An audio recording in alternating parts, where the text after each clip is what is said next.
Mark. I will see you then. All right. Thanks to you at home for joining us this hour as well. Really happy to have you here. So on July 10th, 1940, the German Air Force started its large-scale attack on our closest overseas ally, on Great Britain. That was the start of the Battle of Britain. And at that point, Great Britain was the last man standing in Western Europe. The Germans had spread out into Austria and then into Czechoslovakia, and then they took Poland and Denmark and Norway and Belgium and the Netherlands and Luxembourg and France. Nazi Germany was just rolling through all of those countries. And at the end, Britain was it. Starting July 10th, 1940, the might of the German Air Force turned its sights to destroying and ultimately trying to take Britain as well, because they wanted all of it. They wanted all of Europe.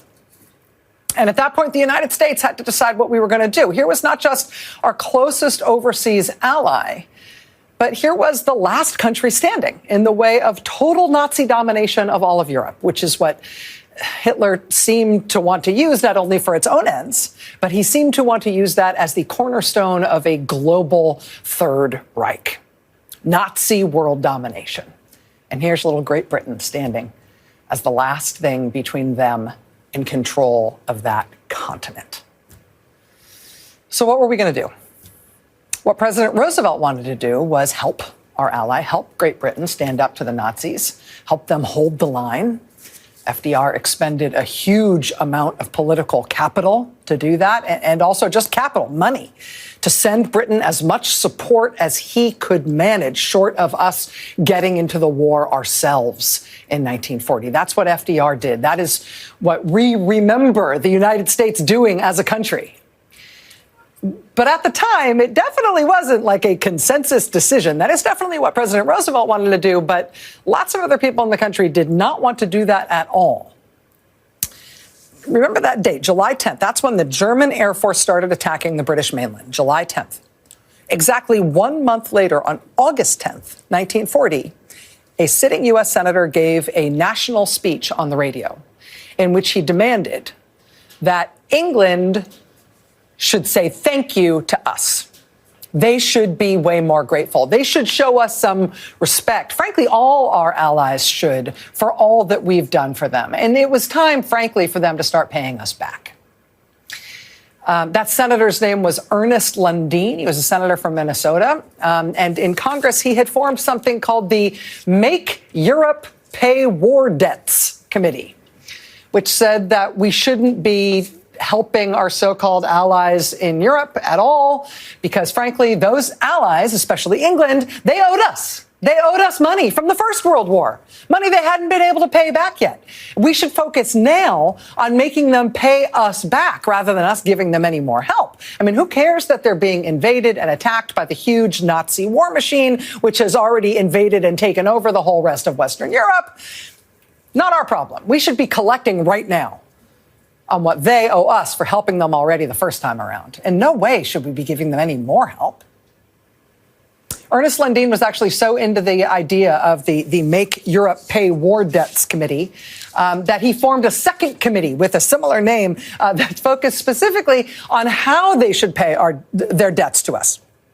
His other committee said that they should pay their war debts to us by giving us their islands. Islands for War Debts Committee. That was his idea. Our allies are in the middle of being invaded and bombed and occupied by the Nazis, but this seems like a good moment to see if we can get some stuff off of them. Seizure of the islands may be necessary, as was once advocated by Andrew Jackson, our great American president. Danish and Dutch, British and French island possessions in America, all must become American. In the meantime, our debts are piling sky high, approaching $50 billion, with a $6 billion deficit this year. Yeah, see, we've got these debts. They owe us. Let's seize their islands to cover some of their debt to us. Let them fight off the Nazis themselves. They owe us. We shouldn't be helping them anymore. Less than 2 weeks after giving that speech on the radio, Senator Ernest Lundin was dead in a mysterious plane crash. When they pulled his body out of the wreckage, they found in the pocket of his jacket a draft speech that he had been planning on giving in the United States Senate. That was kind of along the same lines as that radio address. Definitely don't support our supposed allies as they are fighting Hitler. Who cares about whether or not they can fight Hitler off or not? What's so bad about Germany anyway? That was the draft of the speech in his pocket. He never got a chance to deliver that speech because he died in that plane crash. But that speech that he had on him, that he had in his pocket when he died, turns out that speech was written for him by the Nazi government, by a Nazi agent, by the Hitler government's top paid propaganda agent in the United States. Turns out that Senator Ernest Lundin was being paid by the Nazis. He had been on Hitler's payroll the whole time. Hitler's government was paying him to argue in Washington, to use his position as a U.S. senator, to make this case to the American people that we shouldn't be helping our allies fight back against the Nazis in Europe. We should instead focus on getting them to apologize to us for not being able to pay back everything we did for them in the First World War. We should be getting them to show their gratitude to us now by figuring out what they can do, what they can give up of their own resources to prioritize paying us while they're fighting off the Nazis or whatever. That happened in August 1940. How was your day today? I have been told by a senior official here that nothing's going to happen with this minerals deal until Zelensky goes in front of cameras and makes an explicit public apology. 85 years ago, in 1940, Ernest Lundin was just a senator. He wasn't the president or the vice president. And ultimately, we did not adopt as a country this proposal that Hitler had stuffed into his mouth with a wad of cash, this proposal from him that we should refuse to even dig a grave for our allies, that we should not only refuse to help them, we should pile on them, make things even harder for them than they already were.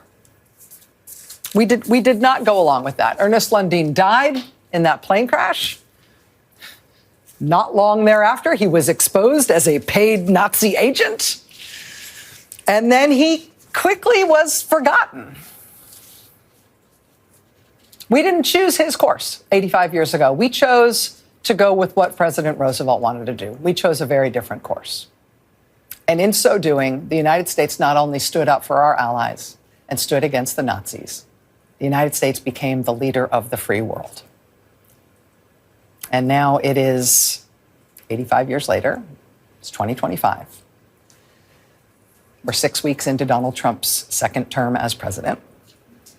And our ally, Ukraine, doesn't have any islands to give up to us. But they do have minerals, I guess, that we could take off them, that we could mine. And so under Donald Trump, our offer to our ally, Ukraine, as they try to fight off an invasion from Russia, our offer to them is that they should be so lucky that we would deign to take all of their minerals. They'd be lucky to get such a deal with us. In fact, they'll only even get that deal. They'll only get the privilege of us taking their resources off of them if they grovel for it. But even then, maybe not. And there's a lot going on. There's a lot to get to just tonight in this hour on this show. We're going to be talking tonight about the protests all over the country this weekend at national parks and at national historic sites, as Trump's massive and indiscriminate firings of the federal workforce have led to the first announcements that some parks will be closing down and no longer open to the public, even though those are our parks and our land.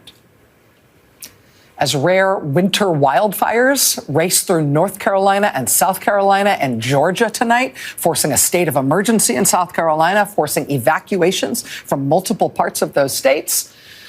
Tonight, we've got footage from the protest that was held today at NOAA, at the National Weather Service and the National Oceanic and Atmospheric Administration, where Trump has inexplicably fired meteorologists and the staff at the Storm Prediction Center and staff at the National Hurricane Center and the technicians who maintain radar systems for the Weather Service and the people who staff the Modeling Center that is the foundation for all our national weather forecasting capability. We will have more to come tonight on the protests today and this weekend that targeted the president's top campaign donor at some of his many businesses. The president has given his top campaign donor the right somehow to fire whole swaths of the United States government. Lots of protests against that campaign donor all over the country this weekend. We'll be taking a look at some of that, as well as the protests targeting the vice president when he made a genius decision to take a ski vacation in Vermont, which is apparently a place he has never Googled. One of the remaining senior officials at USAID clicked send on a report this weekend just before he was fired. The report detailed that agency's assessment of the consequences of President Trump and his top campaign donor just shutting off U.S. humanitarian aid and foreign aid full stop. USAID's assessment of what that will cause is a harrowing list, including nearly 28,000 new cases this year of highly infectious hemorrhagic fevers like Ebola and Marburg. 200,000 children this year paralyzed with polio. 18 million new cases of malaria this year. USAID says we can also look forward to a 30% global rise in multi-drug resistant tuberculosis just this year. A single case of multi-drug resistant tuberculosis, just for perspective here, costs about $150,000 to treat. We'll have a 30% rise in multi-drug resistant tuberculosis worldwide this year. Nicholas Enrich, acting administrator for global health at USAID, was told this weekend that he was being fired. He then clicked send on those reports. So even though he was being pushed out, at least the country would know what they are doing there and what the consequences may be. And now he is gone from that job. So there's a lot going on. There's a lot to cover every day, increasingly with each passing day. But I got to tell you, even just since Friday, since our last show Friday night, the litany of things that have happened, the litany of things Trump is doing specifically for Russia, is a list that would make Ernest Lundin blush. I mean, you might have seen the show that we did on Friday night. Even before today, even before this weekend, we had the Justice Department making a major change. Justice Department prosecutes foreign agents under the Foreign Agent Registration Act. Trump Justice Department announced they will no longer enforce the Foreign Agent Registration Act.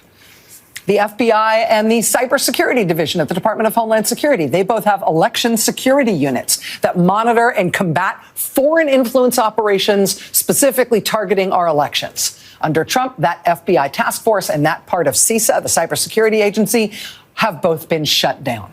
Trump's Justice Department has also announced that it is closing its unit that seeks to enforce economic sanctions against Russia. Task Force Klepto Capture is now gone.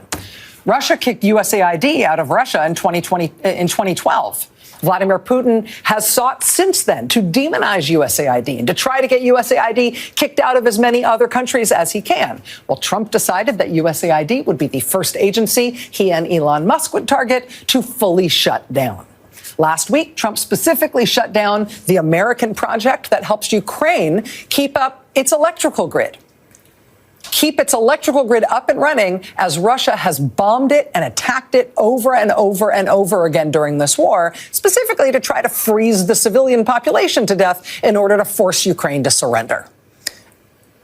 Before last week, the United States was the major source of assistance to Ukraine to keep its electricity on, to keep that grid up. As of last week, Trump has withdrawn that help. At the United Nations, under Donald Trump, we sided with Russia and against Ukraine and all of our allies when it came to a resolution marking the third anniversary of Russia's invasion of Ukraine. Trump now says that Russia should be allowed back into the G7. Trump sent a high-level delegation, a U.S. government delegation, to meet with the Russian government in Saudi Arabia. He says he's looking forward to meeting Putin himself in person. Maybe he will invite him to the White House. I fully expect that he will. Trump appointed a new director of the FBI who was recently paid $25,000 to appear in an anti-FBI propaganda film made by a guy who has been paid by the Kremlin to make pro-Russian propaganda. In his first day on the job at the FBI, he announced that he'd be moving 1,500 FBI agents out of Washington and that he'd mostly be working from home in Las Vegas. Also, that nobody has to wear a suit anymore at the FBI. The New York Times reports that he also, in his first meeting with FBI agents, seemed to not know that intelligence and counterintelligence are two different things. Quote, Mr. Patel used the words intelligence and counterintelligence, quote, interchangeably, suggesting that he was confusing them, according to half a dozen people familiar with the call. That's FBI. However, how are things going over at CIA? Well, at CIA, they are carrying out the largest mass firings in 50 years. And then they sent a list of CIA employees to the White House in an unclassified email. CNN now reports on a new naval intelligence document, which says our foreign adversaries, including Russia, have, quote, directed their intelligence services to ramp up recruiting of U.S. federal employees working in national security, targeting those who have been fired or who feel they could be soon. The Washington Post now reports that at the National Nuclear Security Administration, among the people Trump mass fired and then belatedly tried to rehire were people, quote, with Q-level security clearances, which gives them access to America's nuclear secrets.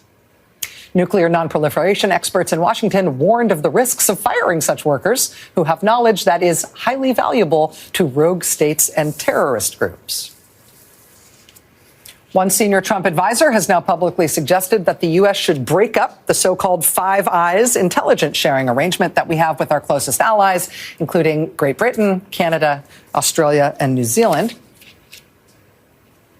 And again, these are all things we ran through most of these on Friday. But honestly, just from a news show's perspective, you need a whole team just assigned to this beat of how fast is America becoming Belarus? I mean, I know Trump's in a hurry, but at this point, I mean, we're just deciding whether we're going to be called Trumpistan or Ameristan. Which one polls better? I mean, either way, 6 weeks into this term, what is on President Vladimir Putin's wish list that he is not getting? Trump is inviting the Russians to establish a full diplomatic presence in the United States once again, to reopen their embassy at full strength and all of their consulates. Headline on that at CNN, Russia sees talks with U.S. as an opening to rebuild its spy networks. The cybersecurity publication Recorded Future was first to report this weekend that Trump has now told U.S. Cyber Command to stand down in all of its operations targeting Russia. From the New York Times, quote, over the past year, ransomware attacks on American hospitals, infrastructure, and cities have ramped up, many emanating from Russia. Sabotage efforts in Europe, including suspected Russian attempts to cut communications cables, mysterious explosions, and Russian-directed assassination plots, have also accelerated in the past year. The U.S. until now has been central in helping European nations fight back, often in covert cyber operations, but now that cooperation could now be in jeopardy. With, again, U.S. Cyber Command being ordered to stand down its operations against Russia. Yesterday, Mike Turner, Republican congressman, former Intelligence Committee chair, told Face the Nation on CBS, hey, that can't be right. They asked him about those reports. He said he was, quote, certain that the Trump administration could not possibly have told Cyber Command to stand down on Russia. But yeah, believe it. In fact, they have. Tonight, they demanded the resignation of the chief of the FBI's New York field office, who spent most of his career investigating or supervising counterintelligence cases. Tonight, he has been forced out. Tonight, U.S. stock markets have tanked because we are imposing huge tariffs on our two closest trading partners, on Canada and Mexico, as of midnight tonight. We're also, for some reason, sending Stryker Brigade combat vehicles to our border with Mexico, while threatening to send U.S. troops over the border and into Mexico. Tonight, Reuters reports that the White House has told the U.S. State Department and the U.S. Treasury to start removing sanctions on Russia. And tonight, of course, they have made it official that we are full stop cutting off the aid we have been providing to Ukraine. The aid that Congress approved and that Trump therefore does not have the legal power to stop. But he is stopping it anyway. Again, Ukraine doesn't have islands that we could seize, but presumably if they did, we'd have them by now. Who is this for? I mean, tell me who is the swing state voter in Pennsylvania or Nevada or North Carolina whose issue in this election was, I don't think Vladimir Putin is getting enough of what he wants. Tell me who is the median voter in some bellwether county in Arizona who thinks, you know what? Russian cyber attacks have gotten so bogged down and difficult. It's getting so it's really difficult to just ransomware a hospital in Arizona these days. Isn't there anything we can do to help with that? Is there a single voter in the United States who thinks that Canada is the bad guy in the world and Russia is the good guy in the world? And so let's threaten Canada and learn Russian. Is there anyone? Who is this for? And what did they do to get all of this? What has Russia given up to get this list of things that they have received in the first 6 weeks that Donald Trump has been back in the White House? He's the deal maker, right? What's the other side of the deal? This weekend, the foreign policy chief of the European Union said, quote, the free world needs a new leader. The rest of the free world is trying. This weekend, the Prime Minister of Great Britain and the President of France announced that they would form a new coalition of the willing to support Ukraine. And they hoped they might get support from the United States for that effort. The United States, our government, has changed sides in the world. And it seems pretty clear they will not be doing that. Our government now sides with Russia and against America's allies. And we spent years trying to figure out why the Republican Party and its new leader would be inclined in that direction. It now sort of doesn't matter. What matters is the new reality is that he controls the government, and that's the way that he has changed the U.S. government's orientation in the world. And it really is hard to imagine what else Putin might want that Trump hasn't already given him in just these 6 weeks. But you know what? The American people haven't changed. We haven't changed sides. We know who we are. And we know who Vladimir Putin is. Less than 10% of the American people say the United States should trust Vladimir Putin. It's not us. It's not the people of the American. It's not the American people. It's not the people of the United States. It really isn't us, but it is our government that appears to be under some kind of sway from Russia. That said, as long as we're a democracy, we, the people, should be able to fix that. We should be able to turn our government around. I don't know how long it will take or by what means it will happen, but the government of this country and the people of this country have two radically different ideas about whose interests the United States should serve. Whether the American people come up with a way to fix that divide or not is going to determine the course of world history.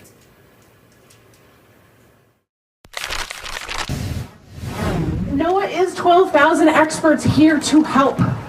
To fly into hurricanes, to deploy underwater sensors, to train models predicting tomorrow or 2100. We need to let NOAA's staff continue its mission. We need to let them continue delivering.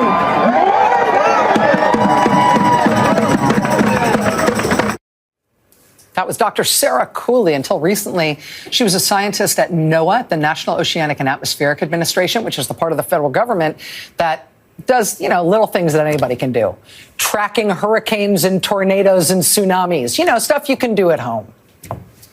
Hundreds of scientists like Dr. Cooley were fired from NOAA last week, part of Trump and his top campaign donor indiscriminately eliminating whole parts of the U.S. government, especially the parts we use. Dr. Cooley, along with about 1,000 other former NOAA employees and supporters and just members of the public and Democratic members of Congress and the U.S. Senate, all stood outside NOAA headquarters today, just outside D.C., to protest all those firings, to protest those weather forecasters and scientists who have just been fired from their jobs. They held up signs that said, "Save NOAA." Firing the scientists creates a bleep storm. There was also another protest in D.C. today. This was to defend the federal government as well, just a few miles down the road. This one was for employees for the CFPB, the Consumer Financial Protection Bureau. Employees there were ordered by the White House to stop all of their work. They held this rally not at CFPB headquarters, but outside the federal courthouse in D.C., where a court fight is underway, challenging the legality of that stop work order. This crowd gathered today outside the McPherson Square metro station in D.C. It's the closest metro stop to the White House. It's also right near the headquarters of the VA, Veterans Affairs. These protesters were there to support all the people who are still employed by the U.S. government and people who are employed especially at the VA, people just holding up signs and applauding for them, thanking them on their way to work. The signs they're holding say, "Federal workers are heroes." This was all today. This was over the weekend in D.C., a big crowd turning out for a transgender unity rally. They started in front of the U.S. Capitol. They marched to the White House. It was also another weekend of protests at Tesla dealerships all over the country, protesting what the president has assigned his top campaign donor to do to the federal government. There were big protests at Tesla dealerships in Tucson, Arizona, and in Boston, Massachusetts, and in Springfield, New Jersey, and in Superior, Colorado. Also at the Tesla dealership in New York City on the west side of Manhattan, there was a really big protest there. There were actually 9 people arrested at that protest. There was also a big protest targeting another company owned by the president's top campaign donor. This was SpaceX headquarters in Hawthorne, California this weekend, right near the LAX airport. In Southern California, lots of people turned out there. This guy came dressed as Elon Vader. "Donald, I am your daddy." Congresswoman Maxine Waters turned up at that protest as well. The SpaceX headquarters in Hawthorne is in her district. This was Dublin, California this weekend, right near where I grew up in the East Bay. Members of the community there protesting against the use of a closed correctional facility as a detention center for ICE. There was also a big march in Wilkes-Barre, Pennsylvania this weekend, protesting the massive indiscriminate cuts to the federal workforce. There was another protest for federal workers in San Francisco this weekend. A crowd hung an upside-down flag across from the Golden Gate Bridge. Protesters also lined up along the side of the road this weekend outside President Trump's club in Palm Beach, Florida. Then there's also what happened in the national parks this weekend. Check this out. This was in Yosemite National Park in California, also on the edge of the Grand Canyon in Arizona, at the St. Louis Arch in Missouri, at Bar Harbor, Maine, just outside Acadia National Park. There were Save Our Parks protests at more than 100 different national parks all over the country this weekend, protesting the firing of parks employees by the Trump White House. And when I say it was all over the country, I mean it. They were really all over the place. This was Denali National Park in Alaska, the Arches National Park in Utah, Valley Forge National Historic Park in Pennsylvania. Those folks standing out in the snow were protesting at the Indiana Dunes National Park. This was outside Rocky Mountain National Park in northern Colorado. People lined up on the side of the road holding Save Our Parks signs so people could see them on their drive into the park. Because of the firing of park staff by Donald Trump, the staff at Rocky Mountain National Park has announced that they are not going to be able to keep that park open this summer. They will not have enough people. That is the 5th most visited national park in the entire country. They say they will be closed this summer because of Trump's firing their staff. Some protesters scaled this cliff inside the park and hung an upside-down flag, a symbol of distress. You will remember protesters did a similar thing in Yosemite a few weeks ago, hanging that upside-down flag. We not only saw it again in Colorado this weekend, we also saw it at Joshua Tree National Park in California and off the second Flatiron in Boulder, Colorado. So lots and lots going on this weekend. The American people are making themselves heard. They are showing up. Also this weekend, the vice president decided to take a vacation. He brought his family to Waitsfield, Vermont this weekend to go skiing at Sugarbush. Waiting for him at the ski resort were hundreds and hundreds and hundreds of angry Vermonters telling them how much they support Ukraine and how much they do not support J.D. Vance, especially after his insulting display of Russian talking points in the Oval Office with the president of Ukraine. Some of these signs are very memorable. J.D. Vance, Zelensky is 10 times the man you are. This one, we saw a number of different iterations of this one this weekend. Vance is a traitor. Go ski in Russia. Also, I don't ski, so I assume this is some cardinal sin of the slopes. I don't know. It says Vance skis in jeans. Again, I don't know, but sounds bad. It wasn't just Vermont that showed their support for Ukraine. There were tons of actually pro-Ukraine, anti-Russia, anti-Trump, anti-Vance protests all over the weekend. We've got more on that ahead with a live report from our Pentagon correspondent coming up as we're starting to observe